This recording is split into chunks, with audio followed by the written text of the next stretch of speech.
Okay, welcome back to Nick Lenz's Comic Corner Classic That's Known Classics. This episode number 1322 and double number 1216. I got two Marvel trades. One is a recent one, one is an old, issues came out in the 90s. First up, we have Conan, Serpent War. This collects the initial 4-issue limited series by Jim Zeb, plus Spiritual Thrillers number 3. But I'm thinking, spiritual thrillers? Yeah, this was a series that there was a guy called, a character known as the Living Mummy. Yeah, Marvel's version of the Mummy made his debut in this series.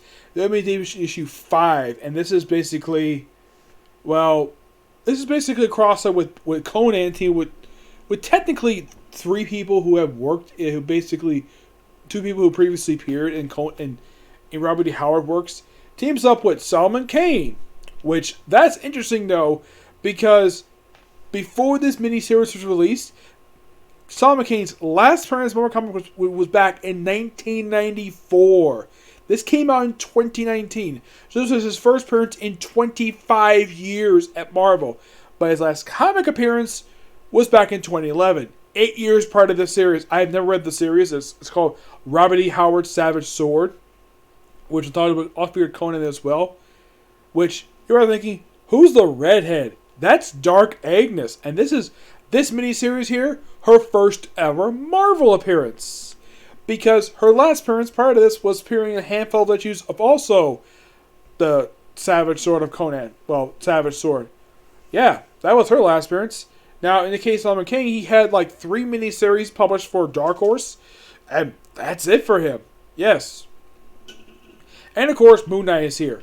We also have a guy who's basically like a War Master. The Valley of the Worm, basically, it's his first appearance.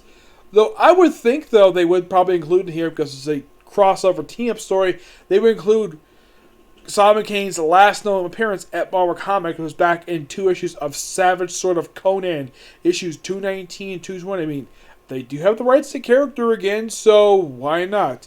Now, I get how Conan was basically brought here, the license, but as for Dark Agnes and Solomon Kane, like, my guess is they probably included in a package when they got the license back for published Conan. They were like, okay, we got Conan, we'll take these 2 as well, because clearly you're not doing anything to these 2 characters. It's also interesting that they didn't take Cole the Conqueror too. Though his last appearance in the comic was actually in a comic published by IDW called Cole the Eternal, which only had a few issues published, and the series basically was suffered through delays. Now, Moon Knight. Everybody who reads Marvel Comics knows who Moon Knight is. And here, this is quite interesting though. In this story, we have Conan teaming up with Dark Agnes. And we also have Solomon Kane teaming with Moon Knight, aka Mark Spector. Fun fact about this miniseries, if you read it, Moon Knight never took off his mask the whole miniseries. At one point, Solomon Kane first refers to Moon Knight as Moon Man. I thought that was so funny.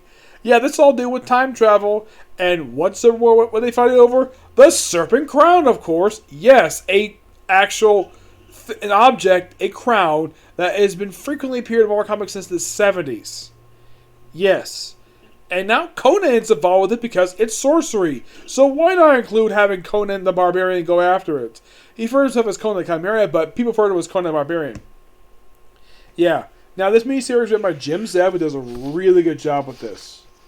Now, the artwork, every issue has got different artists, which I'm like, that's interesting. Why the heck would they have 4 issues and 4 different artists? You have Scott Eaton, who did issue 1, Stefan Slovakia, who does issue 2, Luca Parisi, who does issue 3, and I.G. Guerrero, who does issue number 4.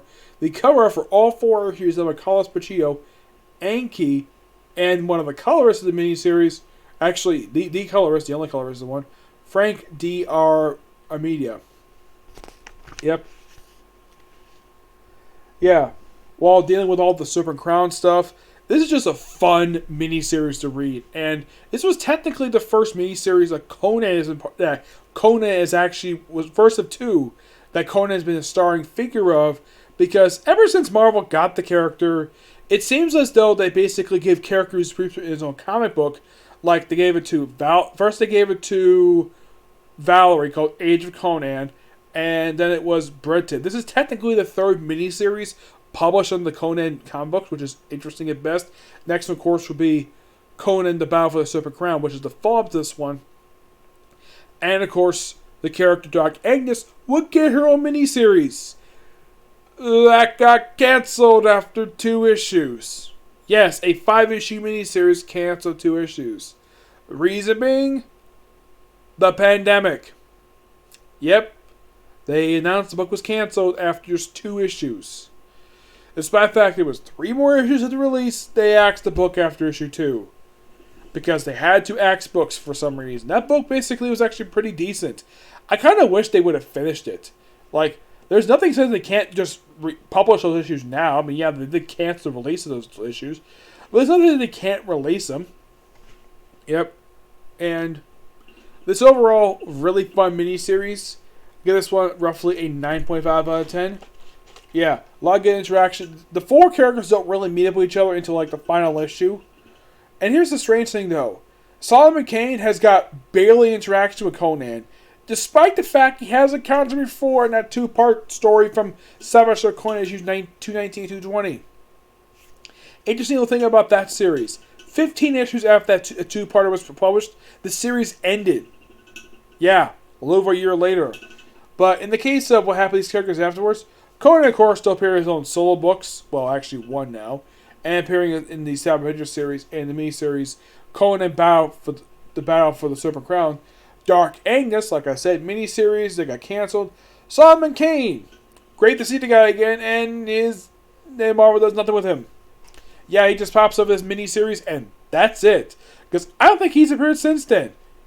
Yeah, it's interesting, though, they don't do anything with the character. I mean, they got the character back, so why did they do something with them? But nope, they prefer not to do anything with the damn character for some reason. Moon Knight, I think there's been rumors rolling around for the past 3 or 4 years, that he's supposed to get another ongoing series soon, done by Ben Percy. That's the rumor circling around. Some people have basically just Danny Coates take over, be the writer of the book, thanks to him leaving Venom. But honestly, who knows what's going on with Moon Knight, because last Moon Knight comic ended, I think it was about 3 years ago. Yes, so it's been for quite a while. Alright, moving on to a classic book. This is The Infinity Gauntlet. Yes, the miniseries that was the this was loosely adapted for Avengers Infinity War. Like, you read this like, wow, that looks familiar. Like the one of the things they had in here was basically a scene in the book that was used in the movie, but they switched the character. Where Doctor Strange in the second Sanatorium, and you see a character smashing to his skylight. In the comic book, it's the Silver Surfer. In the movie, it's the Hulk. Legal issues are the reason why. Now, Lenz himself has done a review for this miniseries on his channel. Yeah, it was actually part of his first Vince Comic Month. My opinion about this miniseries is, it's just pure awesomeness. Jim Starlin himself does a great job with the miniseries. And interesting little fun factor about this miniseries. The artist of this series, this is one of 2 events he was working on at this point. You know the other comic he was working on? War of the Gods.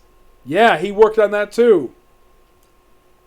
Which is meant to be his conclusion to his time at work on the Wonder Woman comic, which is interesting.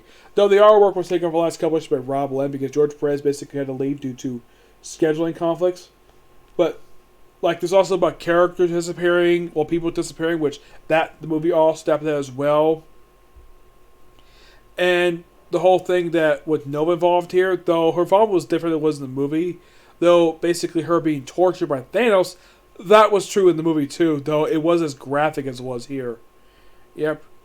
But this miniseries, pure classic miniseries from 1991. This book roughly a 10 out of 10. It's a damn good book.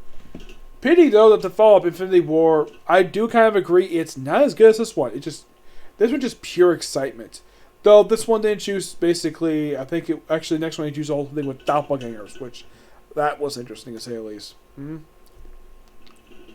But yeah, that's it for this particular review.